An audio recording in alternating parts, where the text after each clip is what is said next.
ফিরে এলাম বিরতির পর। চোখ রাখবো খবরে। এনডিএর ভিতরে পদ নিয়ে গোলযোগ জারি রয়েছে। টিডিপিকে নিয়ে বিভ্রাটে বিজেপি। স্পিকার পদের দাবি টিডিপির।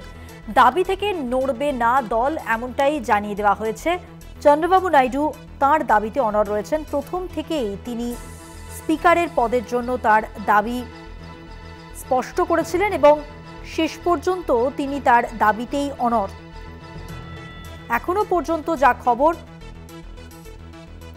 চন্দ্রবাবু নাইডু তিনি এই অধ্যক্ষের পদের জন্য লড়ছেন এবং তিনি এখনো পর্যন্ত তার দাবিতে অনড় রয়েছেন।